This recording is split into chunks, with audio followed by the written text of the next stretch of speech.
तो चलिए फ्रेंड्स, आज हम लोग देखने वाले हैं यहाँ पे इंटरमीडिएट एग्जामिनेशन 2023 वालों के लिए जितने भी छात्र एग्जाम देने वाले हैं दोस्तों बोर्ड परीक्षा में, उन सभी छात्रों के लिए यहाँ पे हम लोग लेकर आए हैं हिंदी का। दोस्तों चाहे आप आर्ट्स साइंस कॉमर्स तीनों स्ट्रीम छात्रों के लिए सिलेबस एक ही रहते हैं, तो वीडियो को अंत तक सभी देखना। एक एक प्रश्न यहाँ पे हम लोग इंपॉर्टेंट है दोस्तों, एक एक प्रश्न यहाँ पे करने वाले हैं, ठीक है। तो चलिए हम लोग यहाँ पे देखते हैं दोस्तों। टोटल 100 ऑब्जेक्टिव रहेंगे, जिसमें से आपको 50% जो किया गया है उसमें 2 गुने विकल्प के साथ आ रहे हैं। तो 100 ऑब्जेक्टिव रहेंगे, जिसमें से आपको 50 का जवाब देना है। तो अंत तक सभी देखिएगा, वीडियो को लाइक कर लीजिए, चैनल को सब्सक्राइब करके बेल आइकन को प्रेस कर देना, ताकि इसी तरीके से नए वीडियो लेकर आऊँगा नोटिफिकेशन दोस्तों आपको मिल जाया करेगा, ठीक है। और भी काफ़ी सारे क्वेश्चंस का प्रैक्टिस सेट करना चाहते थे, ये ऑफिशियल वेबसाइट है दोस्तों starkstudypoint.com। गूगल पे लिखना, लिंक आपको वीडियो के डिस्क्रिप्शन में दे दूंगा, या फिर जाके प्रैक्टिस सेट कर सकते हो गूगल पे सर्च करके। तो चलिए हम लोग एक एक प्रश्न यहाँ पे देखते हैं, अंत तक सभी देखें। क्वेश्चन नंबर 1 है दोस्तों, कहा गया यहाँ पे कि बातचीत जो है मन किस प्रकार का हो जाता है। देखिए बहुत ही वीवीआई प्रश्न है, ये सारे प्रीवियस ईयर्स में पूछे जा चुके हैं, हूबहू प्रश्न पूछे जाते हैं दोस्तों, ठीक है ना। लैंग्वेज पेपर में कोई भी बिना चेंजेस किए हुए। पहला प्रश्न है कि बातचीत से जो मन है किस प्रकार का हो जाता है।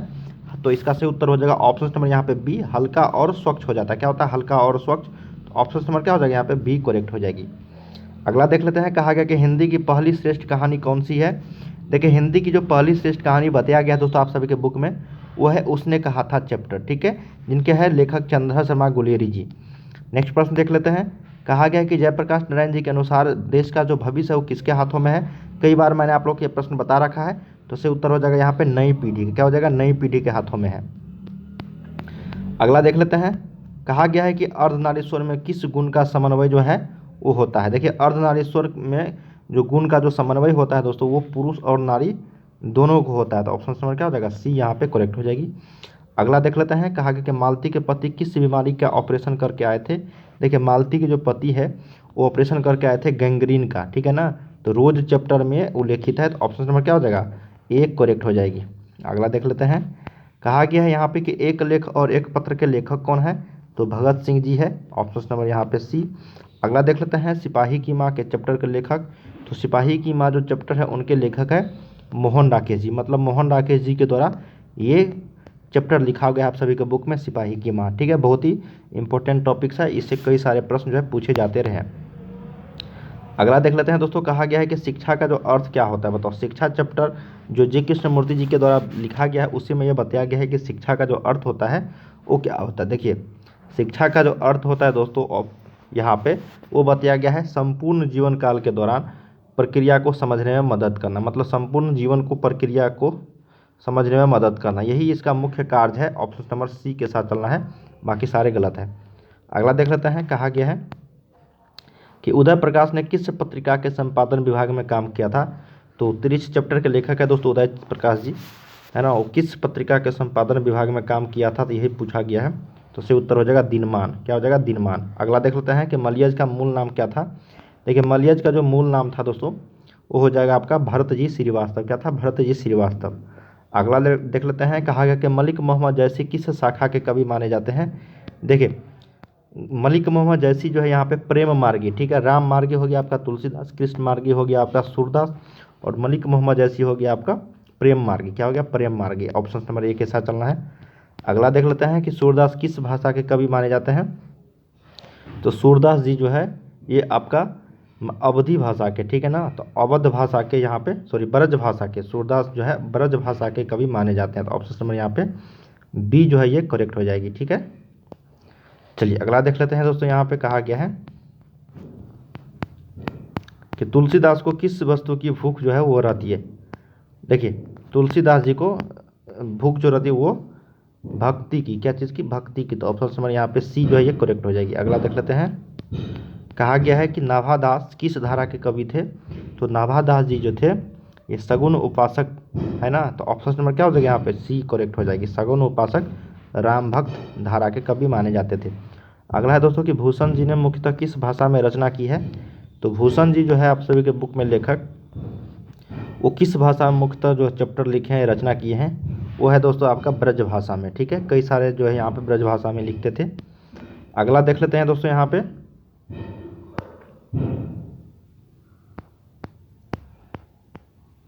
16 नंबर, ठीक है। 15 नंबर हो गया, 16 नंबर कि सुभद्रा कुमारी चौहान की लिखी कविता कौन सी है। तो यह है पुत्र वियोग। क्या है? पुत्र वियोग। अगला देख लेते हैं कि शमशेर बहादुर सिंह की कविता क्या है। तो शमशेर बहादुर सिंह की कविता उषा है, ठीक है। अगला है कि अधिनायक किस कवि की रचना है। तो अधिनायक जो चैप्टर लिखे गए हैं वो लिखे गए हैं रघुवीर सहाय जी के द्वारा। ऑप्शन नंबर यहाँ पे ए जो है ये करेक्ट हो जाएगी। अगला प्रश्न है दोस्तों, कहा गया कि आज जनता किससे आतंकित है। तो आज जो जनता आतंकित है दोस्तों वह है पूंजीवादी व्यवस्था से, ठीक है। उत्सव कौन मना रहे हैं, ये बुक का क्वेश्चन है कि उत्सव जो है कौन मना रहे हैं। तो उत्सव जो मना रहे हैं वो शासक वर्ग मना रहे हैं, ठीक है ना। तो सही उत्तर हो जाएगा 20 का 20, शासक वर्ग, जिसका सरकार है वही तो उत्सव मना रहा है ना। अगला देख लेते हैं कि हर्ष उल्लास का संधि विच्छेद। तो हर्ष जोर उल्लास हो जाएगा, जो ऑप्शन नंबर आपका यहाँ पे बी में है, हर्ष जोर उल्लास। अगला प्रश्न है कि सूर्योदय का सूर्य जोर उदय हो जाएगा, यहाँ पे सही उत्तर।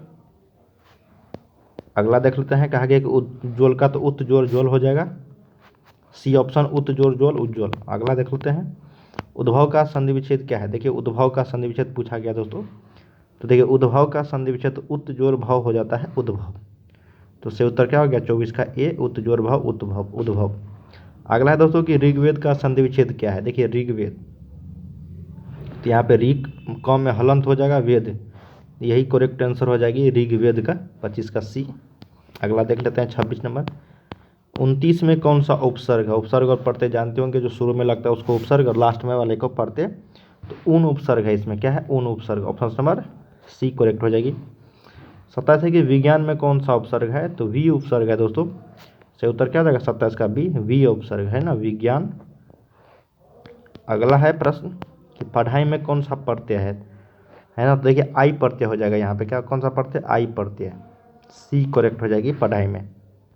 नेक्स्ट है झाड़ू में कौन सा प्रत्यय बताओ। झाड़ू में जो प्रत्यय की अगर बात करेंगे दोस्तों वो हो जाएगा आपका ऊ प्रत्यय, क्या हो जाएगा ऊ प्रत्यय, ठीक है झाड़ू। अगला प्रश्न है दोस्तों, कंकर शब्द का लिंग निर्णय करें। कंकर शब्द कौन सा है, पुल्लिंग स्त्रीलिंग उभयलिंग क्या है बताओ। कंकर जो है एक पुल्लिंग है। अगला देख लेते हैं कि अखबार शब्द कौन सा है। देखिए अखबार शब्द जो है दोस्तों वो भी आप लोग का पुल्लिंग ही है। ऑप्शन नंबर यहाँ पे ये भी बी करेक्ट हो जाएगी, ठीक है बी। अगला देख लेते हैं कि प्रसार का विलोम क्या होता है। देखिए प्रसार मतलब फैलना होता है, संकुचित मतलब क्या होता है सिकुड़ना। तो ऑप्शन नंबर यहाँ पे क्या हो जाएगा ए, इसका उल्टा, विलोम का मतलब उल्टा या फिर विपरीतार्थक। अब देखिए प्रछन्न का विलोम पूछा गया है, तो प्रछन्न का जो विलोम होगा वो आप सभी को बताना है। तो वो हो जाएगा आपका प्रतिपन, क्या हो जाएगा प्रतिपन। अगला प्रश्न है कि लुप्त का विलोम क्या होता है। लुप्त का मतलब क्या होगा बताओ। लुप्त मतलब हो गया प्रकट हो जाना, क्या होगा प्रकट हो जाना लुप्त का, ठीक है। लुप्त का मतलब क्या होगा छुप जाना, प्रकट हो जाना उसका उल्टा होगा। अब देखिए दुर्गा का पर्यायवाची शब्द, अब दुर्गा का पर्यायवाची शब्द बताना है दोस्तों। तो वो हो जाएगा महागौरी, क्या हो जाएगा महागौरी, ऑप्शन नंबर बी। दूध का पर्यायवाची शब्द बताना है, तो दूध का यहाँ पे पर्यायवाची शब्द क्षीर हो जाएगा, ठीक है क्षीर, इसी को पर्यायवाची दूध बोलते हैं, ऑप्शन नंबर बी। जिस कन्या का विवाह होने वाला होता है उसको हम लोग क्या बोलते हैं बताओ, आयुष्मती, क्या बोलते हैं दोस्तों आयुष्मती, ठीक है ऑप्शन नंबर 37 का बी करेक्ट हो जाएगी। अगला देख लेते हैं संध्या और रात्रि के बीच के बेला को क्या कहते हैं। देखिए संध्या और रात्रि के बीच की बेला को हम लोग गोधूली बोलते हैं। ये पूछा गया प्रश्न था, same to same Bihar board पूछ दिया जाता है, ठीक है पूछ लिया जाता है इसी तरीके से सेम टू सेम। अगला है दोस्तों कि दंपति का विशेषण क्या होगा। देखिए दंपति का विशेषण अगर पूछा जाए तो ये हो जाएगा आपका दाम्पत्य, ठीक है। अगला है कि उद्योग का विशेषण। देखिए उद्योग का क्या होता है औद्योगिक, क्या होता है उद्योग का औद्योगिक, ऑप्शन नंबर डी करेक्ट हो जाएगी। साहित्य का होता है साहित्यिक, क्या हो जाएगा साहित्य का, साहित्यकार नहीं साहित्यिक हो जाएगा, ठीक है ना। अगला प्रश्न है कि अपाद मस्तक में कौन सा समास है। देखिए अपाद मस्तक में जो समास की अगर बात करेंगे दोस्तों वो है अव्ययीभाव समास। अगला है कि पुस्तकालय में, देखिए पुस्तक का आलय ये सारे तत्पुरुष समास है, ठीक है। विद्यालय हो गया पुस्तकालय हो गया सारे आपका तत्पुरुष समास। देखिए अष्ट धातु अष्ट 8 ये द्विगु समास का उदाहरण हो जाता है, ऑप्शन नंबर सी 44 का। 45 देख लेते हैं कि फल फूल, देखिए अलग अलग है फल भी और फूल भी है, तो ये द्वंद्व समास का उदाहरण हो जाता है। नेक्स्ट है यहाँ पे सपरिवार, सपरिवार में कौन सा समास है। देखिए सपरिवार की अगर बात करेंगे हम लोग तो ये समास है आपका अव्ययीभाव समास, ऑप्शन नंबर बी। अब देखिए मुहावरे आ गया कि दांत खट्टे करना मुहावरे का अर्थ। तो दांत खट्टे कर दिया इसका मतलब वो पराजित कर दिया, उसको हरा दिया। ठीक है, अगला है दोस्तों यहाँ पे छाती पर मूंग दलना।